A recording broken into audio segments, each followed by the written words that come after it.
बिस्मिल्लाहिर्रहमानिर्रहीम। अस्सलामु अलैकुम माय डियर स्टूडेंट्स। हम लोकोमोशन इन प्रोटॉक्टेस्टा को पढ़ चुके हैं और अब हम इसी का नेक्स्ट पार्ट पढ़ने वाले हैं, that is the locomotion in other invertebrates.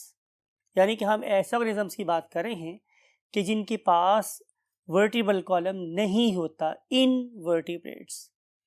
देखते हैं आप लोगों की बुक में किस किस इनवर्टिब्रेट ग्रुप की लोकोमोशन को डिस्कस किया गया है। इसको स्टडी करने के लिए let's move to the whiteboard. My dear students, we are going to study the locomotion in the coelenterates. You know कि हम सीडेंट्रेट्स को निडेरियंस का नाम भी देते थे। सो दीज पर्टिकुलर नाइडेरियंस और cnidarians, they can be represented by an organism that is called as jellyfish। और आप लोग इसको अंडरस्टैंड करने के लिए आपको स्टडी करनी पड़ेगी इसकी anatomy. You know very well it has got an umbrella shape structure and that very structure is provided with a mouth that is present on the ventral side, and it is guarded by oral arms। और इस particular umbrella के बिल्कुल sides पे there are present the tentacles. This particular umbrella is very very useful for the purpose of propulsive movement। लेकिन क्या हमारी jellyfish सिर्फ propulsion ही कर सकती है? तो आंसर इज नो। ये वाली जेलीफिश दो तरीके से मूव कर सकती है। One of them is called as passive swimming, other one is called as active swimming. Whenever we want to say the word passive swimming, इसका मतलब यह है कि इस टाइम ये ऑर्गेनिज्म अपनी कोई एफर्ट नहीं कर रहा, बल्कि इसने अपने आप को लहरों के सपुर्द कर दिया है कि जिस तरफ ये लहरें जाएंगी ये उस तरफ को ही आसानी से चलती चली जाएगी। सो इस किस्म की मूवमेंट है जिसमें ऑर्गेनिज्म अपनी बॉडी का कोई पार्ट इस्तेमाल नहीं कर रहा और लहरों के दोष पे बहता चला जा रहा है। That is called as passive movement. But this jellyfish can also carry out some active swimming। और इस पर्पज़ के लिए ये अपने अम्ब्रेला को बहुत अच्छे तरीके से इस्तेमाल करता है। अम्ब्रेला के लोअर एंड पे जैसे मैंने बोला इसका माउथ है। फर्स्ट ऑफ ऑल इस माउथ के अंदर से हमने वाटर को इस अम्ब्रेला के अंदर सक करना है। How it can occur? तो डेफिनेटली किसी भी एनिमल की बॉडी में सिर्फ और सिर्फ मसल्स ही वो टिश्यूज हैं that can contract and relax. Now, if you want to find the muscles in this very group, तो just come with me. Look at this कि ये वाले मसल इस अम्ब्रेला के टॉप पे प्रेजेंट नहीं है, बल्कि एक मसल्स का बड़ा स्ट्रॉन्ग रिंग है that is lying at the peripheral region of this very organism. इस अम्ब्रेला की बेस पे एक बड़ा स्ट्रॉन्ग पेरिफेरल रिंग प्रेजेंट है। किसका? मसल्स का। So when these particular muscles, they will relax very very forcefully, they will generate a vacuum like force that will suck the water in। तो इस time पे इस अम्ब्रेला की शक्ल किसी खुली हुई छतरी की तरह से हो जाती है। And the next moment this particular band of muscle, it will contract very forcefully, that will cause what? Liberation of water with pressure from the mouth। तो जब माउथ से पानी बहुत तेजी से रिलीज होगा, it will exert a jet like backward force और in response water will push this particular jellyfish in upward direction, in rightward direction और इन लेफ्टवर्ड डायरेक्शन।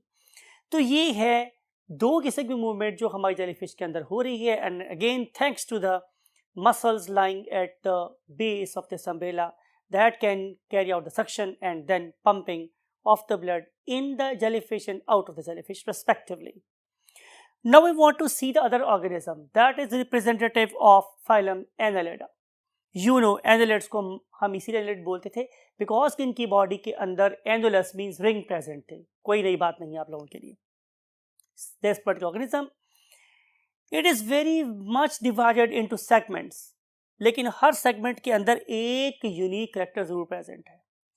और वो यूनिक कैरेक्टर क्या है हमारे डियर स्टूडेंट्स के? इसके सेगमेंट के अराउंड, सेगमेंट के साथ साथ सर्कुलर वे में प्रेजेंट हैं सर्कुलर मसल्स। तो आगे लिखते हैं very first type of muscles are circular muscles. Circular muscles. और दूसरी किस्म के मसल्स जिन्हें कि आप अब डायग्राम में देख रहे हैं, these are called as longitudinal muscle, longitudinal muscles, right. यानी कि वो वाले मसल जो इस ऑर्गेनिज्म की लेंथ के साथ साथ चल रहे हैं वो क्या है, लॉन्गिट्यूडिनल, और जो इसके एट राइट एंगल बॉडी के रेडियस के साथ साथ चल रहे हैं, दूसर called as a circular muscles, right. Now point to be noted कि ये वाले मसल्स एक दूसरे के साथ एंटागोनिस्टिक वे में मूव करते हैं, यानी कि जब ये वाले मसल्स कॉन्ट्रैक्ट हो रहे होंगे तो उस टाइम पे लॉन्गिट्यूडल मसल्स रिलैक्स हो रहे होंगे, बट एट अदर मोमेंट दूसरे टाइम पे ये वाले मसल रिलैक्स हो रहे होंगे तो ये वाले मसल कॉन्ट्रैक्ट हो रहे होंगे, मीन्स दे मूव और they work against each other but they always support each other. This is called as antagonistic way of movement. तो इस एंटागोनिस्टिक मूवमेंट की वजह से ये वाला ऑर्गेनिज्म कॉन्ट्रैक्ट भी कर सकता है और मोटा हो सकता है और दूसरे टाइम पे पतला और लंबा हो सकता है। अगर आप लोग इसकी मूवमेंट को किसी म्यूजिकल इंस्ट्रूमेंट से तशबीह देना चाहें तो look at this very instrument that is called as accordion. That very accordion or accordion is a musical device जिसमें हम हवा को भरते हैं और फिर खारिज करते हैं तो उससे ज़ाहिर साउंड वेव्स प्रोड्यूस होती हैं। जिस तरह से मैं इसको बार बार कंप्रेस कर रहा हूँ, खींच रहा हूँ, कंप्रेस कर रहा हूँ, खींच रहा हूँ, बिल्कुल ऐसे ही ये वाला ऑर्गेनिज्म एक्कॉर्डियन लाइक मूवमेंट शो करता है। लगता है कि जैसे ये वाला ऑर्गेनिज्म ज़मीन के सर्वे पे निकला हुआ है। आपको याद होगा हमने इसको चैप्टर नंबर 10 में पढ़ा था कि ये ऑर्गेनिज्म फार्मर्स फ्रेंड भी होता है। How this organism can carry out this activity, ये कैसे मूव करता है, तो इसके लिए एक और चीज इसको सहारा देती है, those are certain bristle like, bristle बोलते हैं वैसे हम इसे, तो इन ब्रिसल लाइक स्ट्रक्चर्स को, ब्रिस्टल्स को, इन ब्रिस्टल्स को आप लोग नीचे वाली साइड पे, वेंट्रल साइड पे पाई जाने वाली सुइयां कह सकते हैं। Those are directed backward. पहले क्या होगा माय डियर स्टूडेंट्स कि जिस हिस्से को इसने लंबा करना है उस हिस्से की ब्रिस्टल को जमीन से निकाल लिया जाएगा। निकालने के बाद इसके longitudinal muscles they will relax and circular muscle will contract. As a result उस पर्टिकुलर एरिया के मसल्स लंबे और पतले हो जाएंगे। फिर नेक्स्ट स्टेप में इसके पतले और लंबे हिस्से के सीटी को जमीन में गाड़ लिया जाएगा, ब्रिसल्स को सीटी को जमीन में गाड़ लिया जाएगा। और फिर क्या किया जाएगा कि पूरी की पूरी बॉडी को ड्रैग किया जाएगा इसके पीछे, और जब ड्रैग होगा तो जाहिर है कि ये वाला एरिया जो कि एंकर्ड है सॉइल में, इसके पीछे वाला एरिया क्या करेगा, पतला मोटा और छोटा हो जाएगा। मीन टू से कि नाउ उसके जो सर्कुलर मसल्स हैं दे will relax and longitudinal muscle will contract. फिर दोबारा से हम क्या करेंगे, इस प्रोसेस को रिपीट करेंगे। अब दोबारा से हम अगले वाले पोर्शन के सीटी को ज़मीन से ऑफ कर लेंगे। दोबारा से हम क्या करेंगे, एंटीरियर पोर्शन को पतला और लंबा करेंगे और फिर पीछे वाले हिस्से को उसके पीछे से खींच लेंगे। तो ऐसे ही ये वाला ऑर्गेनिज्म ज़मीन का सर्वे करते करते चलता रहता है। तो इसका मतलब ये होगा कि अर्थवर्म में 3 चीज़ें इंपॉर्टेंट हैं। Number 1 circular muscles, number 2 longitudinal muscles और number 3 are the bristles also known as the setae. ये सारे कोऑर्डिनेट वे में मूवमेंट को स्टार्ट करते हैं फ्रॉम द इंटीरियर एंड, और ये वेव लाइक मूवमेंट चलती है पोस्टीरियर एंड पे। दोनों मसल दूसरे के अगेंस्ट लेकिन सपोर्ट में काम करती हैं और एनिमल्स मूव करता रहता है। Now we want to jump to the next phylum and that very phylum is called as phylum Arthropoda और उसका रिप्रेजेंटेटिव है कॉकरोच। आइए देखते हैं ये कैसे मूव करता है। Cockroach that is representative of phylum arthropoda. You know very well कि इनकी लेग्स में जॉइंट्स होते हैं और आपको ये भी पता है कि इनके अंदर 3 पेयर्स ऑफ लेग्स हैं और ये तीनों के तीनों इसके थोरक्स से अटैच होते हैं। इससे जो फोर्थ पेयर ऑफ लेग है ये मॉडिफाई हो गया इनटू द विंग्स। और अगर आप इस इमेज को देख रहे हैं तो पता चलेगा कि इसके विंग्स भी दो होते हैं, एक छोटे और एक बड़े। हमने करना हमारे डियर स्टूडेंट्स क्या है कि हमने देखना है कि ये अपनी 6 टांगों की मदद से कैसे चलता है ऑर्गेनिज्म। तो सारा जब ये चल रहा होगा तो इसकी मूवमेंट कहलाएगी वॉकिंग, और जब लेकिन यही वाली कॉकरोच उड़ना शुरू कर देगी तो जाहिर है हम उसे फ्लाइट का नाम देंगे। तो हम इसकी दोनों मूवमेंट को कंसिडर कर रहे हैं, मीन टू से कि ये मूव कैसे करती है और फिर ये फ्लाई कैसे करती है। लुक एट दिस, ये वाला ऑर्गेनिज्म बड़े यूनिक वे में चलता है। ये अपने अगर राइट साइड के ऑड नंबर ऑफ फीट को इस्तेमाल कर रहा है तो फिर ये इवन को इस्तेमाल नहीं करेगा। यानी कि अगर ये राइट साइड की 1 और 3rd लेग को इस्तेमाल कर रहा है तो फिर ऑपोजिट साइड की लेग नंबर 1 को यूज करेगा, राइट, सॉरी, ऑपोजिट साइड की लेग नंबर 2 को यूज करेगा। अगर राइट साइड की ऑड टांग यूज हो रही है तो लेफ्ट साइड की इवन टांग यूज होगी। यानी कि अगर राइट साइड की 1 3 इस्तेमाल हो रही है तो लेफ्ट साइड की 2 इस्तेमाल होगी। और ऑन द सेकेंड टाइम जब ये लेफ्ट साइड की 1 और 3 को इस्तेमाल करेगा तो राइट साइड की लेग नंबर 2 को यूज करेगा, राइट। इस तरीके से ये वाला ऑर्गेनिज्म देखा जाएगा तो पता चलेगा कि इस टाइम पे इसकी लेग नंबर 1 और लेग नंबर 3 ये बिल्कुल सेम डायरेक्शन में मूव कर रही होती है। मीन टू से कि अगर दोनों बैकवर्ड है तो दोनों बैकवर्ड मूव कर रही होंगी, दोनों फॉरवर्ड है दोनों फॉरवर्ड मूव कर रही होंगी। तो फिर हमारी लेफ्ट साइड की दरमियान वाली टांग का क्या काम है? It acts as a pillar. ये पिलर के तौर पे काम आती है, इस ऑर्गेनिज्म को लिफ्ट करके उठाने के काम आती है। तो जो फोर्स लगा रही है वो सिर्फ और सिर्फ इसकी राइट साइड की 2 टांगे हैं। जो दरमियान वाली टांग है वो काम नहीं कर रही। दरमियान वाली टांग कब काम करेगी? अगली दफ़ा में, कि जब ये वाला ऑर्गेनिज्म अपनी दरमियान वाली टांग को एज अ प्रॉप इस्तेमाल करेगा, अपनी आगे वाली अपनी राइट साइड वाली 2 टांगों को दोबारा से रिकवरी फेज के ऊपर लेके जाएगा और अपनी ऑलरेडी रिकवरी फेज पे प्रेजेंट लेफ्ट साइड की 2 टांगों को इस्तेमाल करेगा to propel the ground in backward direction. ठीक है, तो इस टाइम पे राइट साइड की दरमियानी टांग एज अ प्रॉप काम कर रही होगी।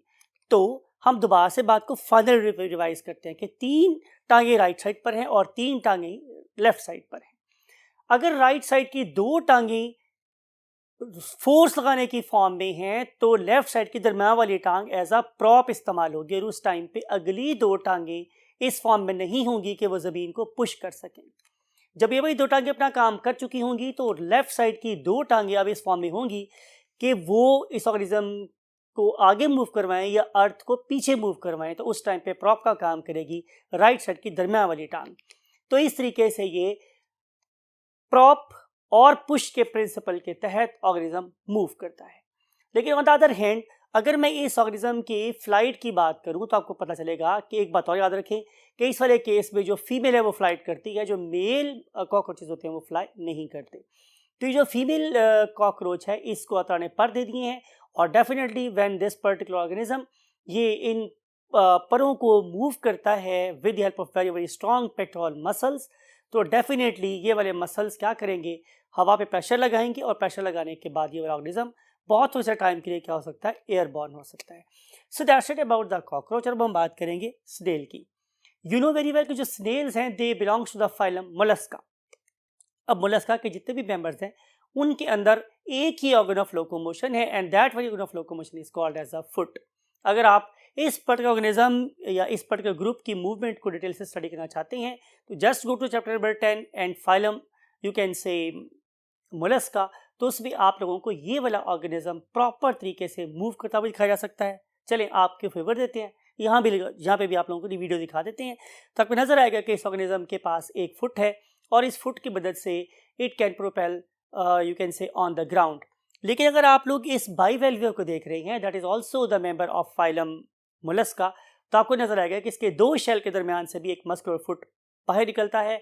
चूंकि ये एक ही साइड पर है तो इसकी मूवमेंट डेफिनेटली बैलेंस नहीं होती और इसे हम क्या बोलते हैं? Undulating movement. और इस अंडुलेटिंग मूवमेंट की मदद से ये बहुत तेजी से पानी के ऊपर मूव कर सकता है। लेकिन look at this very video, आपको नज़र आ रहा है कि इसमें जो हमारा बाईवेल्विया है वो बड़ी तेज़ी के साथ अपने इस पाँव को पुश करते हुए समंदर की सतह के साथ साथ भी एस्केप कर सकता है। So this is a movement in case of the snail. जो आपने बहुत ज़्यादा चीज़ माइंड में रखनी है इन दिस चैप्टर, मतलब विद रिस्पेक्ट दिस चैप्टर, वही है द वर्ड मस्कुलर फुट। अब हम बात करेंगे लास्ट ग्रुप की, that is called as the group of the starfish, that is a phylum Echinodermata. So let's see what is happening in phylum Echinodermata. Yes, my dear students, phylum Echinodermata का जो representative है that is the starfish, इसकी बहुत सी example है, जैसे सन star है, हमारे पास सी अर्चन है, सी कुकम्बर है। ये बहुत से मेंबर्स हैं जो कि रिप्रेजेंट करते हैं किसको, फाइलम एकाउंटरमेटा को। एकाउंटरमेटा के जो मेंबर स्टारफिश है इसके अंदर कुछ यूनिक प्रॉपर्टीज़ हैं इन टर्म्स ऑफ लोकोमोशन। वो क्या होती हैं, कैसे होती हैं, ये कैसे काम करती है, अंडरस्टैंड करने के लिए let's move to an animation on a very big screen.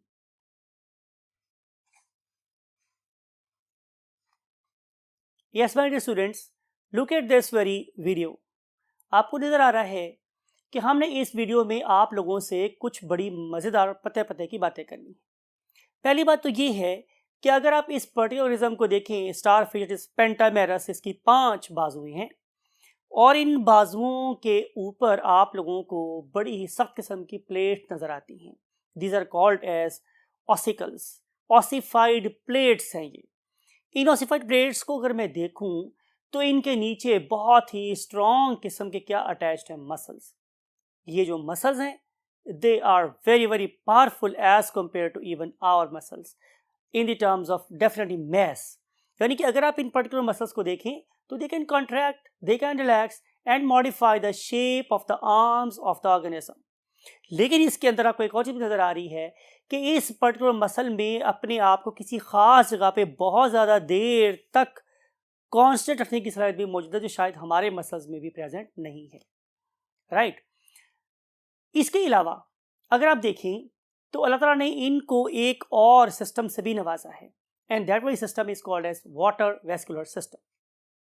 This particular water vascular system begins with a funnel like structure that is called as a मैट्रीपोराइट।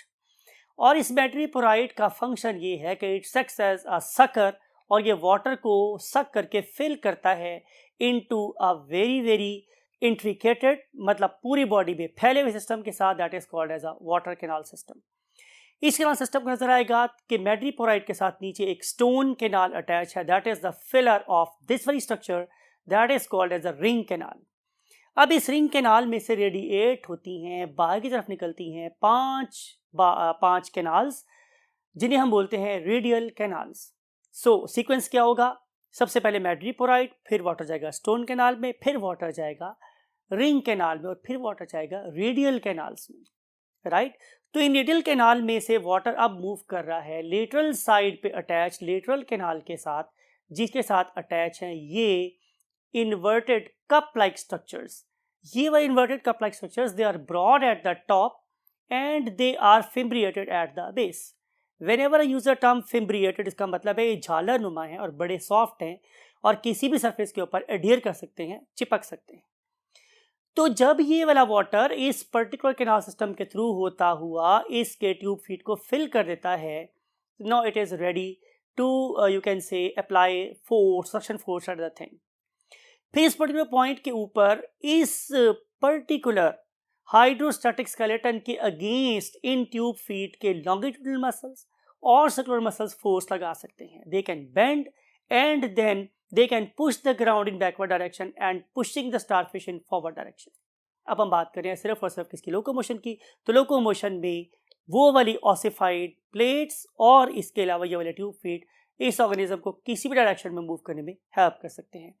ये वाला organism not only successfully you can से चल सकते हैं, फिर सकते हैं, move कर सकते हैं with the ground, with the floor of the ocean, not only the water, but look at this very starfish, it can crawl, it can move on the ocean. Look at its majesty, कितनी खूबसूरत लग रही है ये वाली starfish that is coming out of water and definitely displaying its walking abilities.